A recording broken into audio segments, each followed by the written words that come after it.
And welcome to News Desk on SiliconANGLE TV for Thursday, June 6th, 2013. Here's your SiliconANGLE Daily Roundup. After years of Windows OS exclusivity, Advanced Micro Devices is looking to Google to expand their OS options with traditional x86 and ARM-based processors. The new chips will run multiple operating systems, and according to AMD, Google's Android and Chrome OS offer the perfect flexibility for third-party chip design and integration.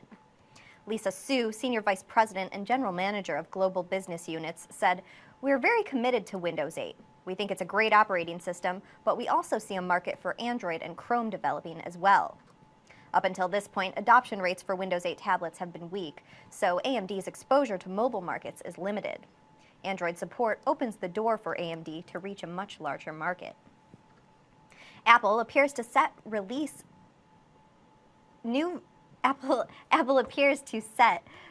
to new versions of its MacBook Air. The new MacBook Airs should come in their standard thin and sleek look, but will pack a punch with a speed boost from Intel's new Haswell chipsets. Analysts are also expecting to see a new dual microphone system, which will enable the device to record stereo audio for the first time. In addition to the new processor and microphone, many expect to see the machine come equipped with the next-gen 802.11ac Wi-Fi chips. You can see a full list of features as well as more on the laptop's design when Apple officially unveils the Air at the Worldwide Developers Conference in San Francisco next week. According to sources, AT&T is in discussions with the Chernin Group about mounting a joint bid to acquire Hulu. Since Hulu owners News Corp, Disney, and Comcast decided to sell, the online video service has had several major players from various sides expressing interest. Among the bidders are companies including Yahoo, DirecTV, Time Warner, Guggenheim Partners, and the Chernin Group. In addition to its long-standing phone business, AT&T also sells broadband and TV via its UVerse product. So if it were to acquire Hulu, it would most likely be used in conjunction with AT&T's existing services. No official offers have been placed yet, but sources caution that if the bids don't come in at a price of at least $1 billion, it's possible that Hulu won't be sold. Logitech just acquired the accessory startup TT Design Labs, the makers of the popular Tidy Tilt iPhone case.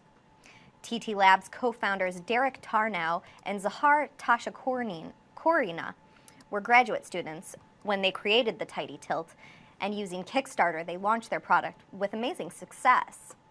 Their crowdsourced project received over 2,200% of the desired funding, nearly $250,000.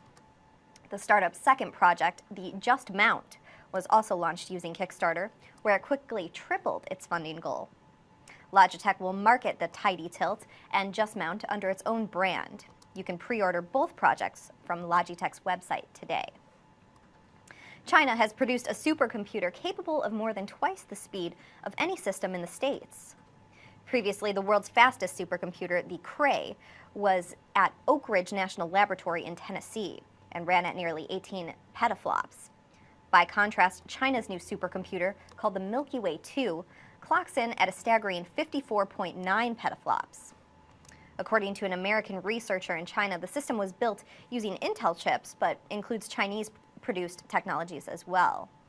The Chinese government spent just under $300 million on the Milky Way 2 supercomputer, which comes with the kind of architecture that may leave China with leading system for some time. Powering the Milky Way 2 is 32,000 Intel Xeon chips and 48,000 Xeon Phi chips. The United States isn't expected to catch up with China anytime soon in this regard. The next large acquisition of a supercomputer for the U.S. Department of Energy will not be until 2015. China's supercomputer ambitions don't stop with Milky Way 2. They want to produce an exascale system before 2020. The U.S. is not likely to produce an exascale system until around 2025. In the past 6 months, YouTube has tripled its advertising sales on mobile devices, contributing an estimated $350 million in revenue. About a quarter of YouTube's billion global users already access the video sharing site via handheld devices. More than half of American smartphone owners watch videos on the YouTube mobile app at least once a month. With the advent of faster networks and the increased use of smartphones and tablets, American mobile video ad sales are projected to expand to $2.69 billion in 4 years, which is more than 10 times last year's figures. Currently, YouTube generates about 10% of Google's total revenue. It's a platform that is increasingly thought of as one of the easiest and most cost-effective advertising methods.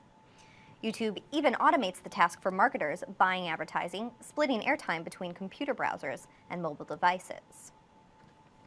Facebook is closing shop on one product and replacing it with another. On September 12th, the social network will no longer support Facebook credits, and they will launch their new payment product, the Local Currency Payments API. With the new payment API, developers can set prices for in-game items and cache static prices with Facebook, all while experiencing a reduced payment latency. A representative of Facebook was quoted as saying, "We strongly encourage you to start the process now to ensure you have adequate time to integrate local currency pricing and to optimize your app's payment experience, performance, and pricing." Developers who currently use Facebook credits and wish to use the new API have 90 days to migrate to the local currency payments. Scientists at the Department of Energy's Oak Ridge National Laboratory have designed a new battery with 4 times the energy density of conventional batteries. The new lithium-sulfur battery uses elemental sulfur, which is both abundant and inexpensive, to replace the expensive and somewhat rare lithium compound used in lithium-ion batteries. Lead author on the Oak Ridge study commented on the technology, saying, "Our approach is a complete change from the current battery concept of 2 electrodes joined by a liquid electrolyte, which has been used over the last 150 to 200 years. The new battery should be able to maintain a capacity of 1,200 milliamp hours per gram after 300 charge-discharge cycles, whereas a traditional lithium-ion battery has an average capacity of 155 milliamp hours per gram. Although the team's new battery is still in the demonstration stage, the scientists at Oak Ridge hope to see their research move quickly from the laboratory into the real world.